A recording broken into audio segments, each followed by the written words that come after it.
Your Honor, the Court of Criminal Appeals has told us that our criminal justice system makes two promises to any citizen accused of any crime: a fundamentally fair trial and an accurate result.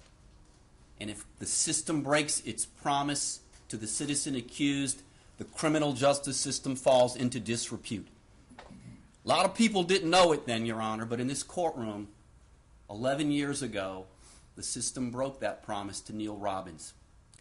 On a record before this court that has been 11 years in the making, we know now that Dr. Patricia Moore, who was the linchpin in the prosecution's case against Mr. Robbins, who testified in this courtroom almost 11 years ago to the day, that the cause and manner of Tristin Rivet's death was a homicide due to asphyxia chest compression, could no longer walk into this courtroom, take the oath, and testify in that regard. That at the time Patricia Moore conducted the autopsy on Tristin Rivet in May of 1998, she'd been an associate medical examiner for a little more than 18 months. She was conducting between 400 and 500 autopsies. She acknowledged during her deposition that she had been reprimanded because she had a reputation in that office being a little too biased, a little too quick to pull the trigger in favor of the prosecution.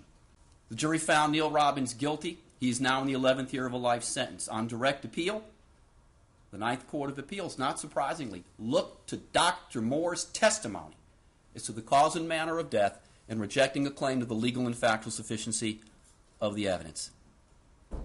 But then some 7 years later, as everyone in this courtroom knows, Dr. Moore was asked to reevaluate, to take a second look at what she had done in this case, and concluded that she could no longer testify, as she had in this courtroom in February of 1999, that the cause and manner of death were homicide and chest compression asphyxia. June of 2007, in keeping with the highest dictates of Article 2.01 of the Code of Criminal Procedure, the state, by and through its then District Attorney Mike McDougall, answered the writ, agreeing that Neil Robbins deserved a new trial, and followed that up on July the 3rd of 2007 with agreed findings of fact that Neil deserved a new trial because the change in Dr. Moore's evaluation, quote, undermined confidence in the jury's verdict in this case, close quote. And every medical expert, save for one, who we'll talk about in a minute, has now concluded that the legally and medically correct cause and manner of death in this case is undetermined. All except, of course, one, Linda Norton. She's our Exhibit A for three equally compelling notions, Judge. Number one, like Mark Twain said, an expert is just some guy from out of town. Two, sooner or later in any field, including forensic pathology, for the right price, somebody will tell you the cow jumped over the moon. And three, that as long as experts like Norton are for hire, justice is for sale. Well, Judge Conley, acting in her capacity as the presiding official of the inquest, convinced Montgomery County Commissioner's Court to go out and hire her in October of 2007. But before we talk about what Dr. Norton managed to do in this case, I need to digress. She got paid a little less than $24,000, and while the state is going to tell you, that's no big deal, Judge, heck, that's what she gets, I think what it underscores is her commitment to making sure that the folks who hired her got their money's worth. The state's going to say, well, so what? She got a big old paycheck. We didn't tell her what to say. Well, if Judge Conley, for whom I have great respect, did her due diligence, you got to know that she knew that she was hiring the right gal.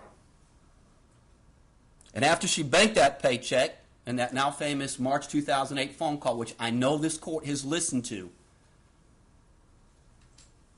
Dr. Norton said, well, Dr. Moore got it right, but for the wrong reason. It was a homicide, but it wasn't chest compression. It was suffocation. And, Your Honor, when you listen to that call, again, as I know you have, as I know we all have, you can feel that sense, that smarmy, unctuous manner of someone who just thinks they're the smartest gal in the courtroom as she goes on and on and on in a combination of Quincy, Emmy, and maybe even Nancy Drew when she talks about who done it. And I admit, I was not the sharpest tool in that toolbox, Judge.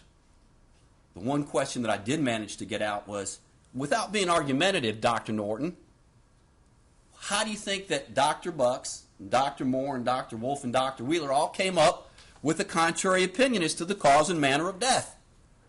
And God bless her, in that little smarmy tone of hers, she goes, well, you'd have to talk to them about that. I can't get in their minds. I don't know their background, so I can't speak for them. And while we made every effort at this court's disposal to depose her on 3 different occasions, not to mention this court's written order of October 15th requiring her to be deposed, to submit to the rigors of cross-examination, she didn't want to have any part of that. What do we have from Linda Norton at the end of the day? Well, we got a bill for almost $23,000. And for the taxpayers of this county, what did they get? All they got was this lousy affidavit. That's it, Judge. Shame on her. Make no mistake, Your Honor. Fairness in the context of due process is not weakness.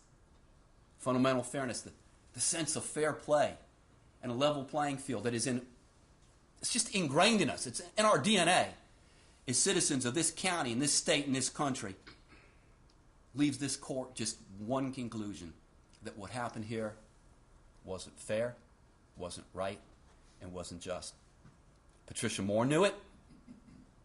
Thomas Wheeler knew it. Felix Sanchez knew it. Joy Carter knew it. Mike McDougall knew it.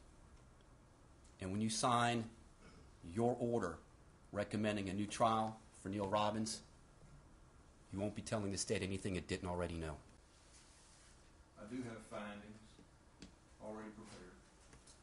I do have conclusions of law already prepared, and I do have a recommendation that I'm going to read to you here momentarily, but there's quite a few comments I want to make.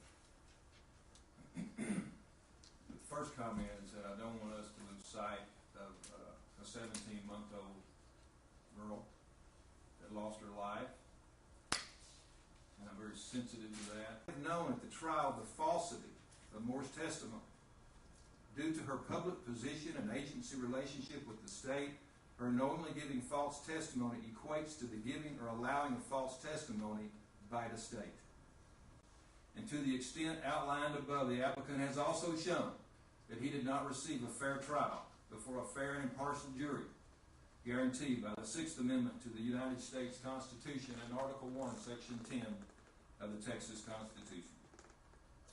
For these reasons, this court recommends to the Court of Criminal Appeals that the relief hearing requested by applicant be granted, that the conviction in cause number 9806-00750CR be set aside, and that applicant be remanded to the sheriff of Montgomery County to answer the charges against him.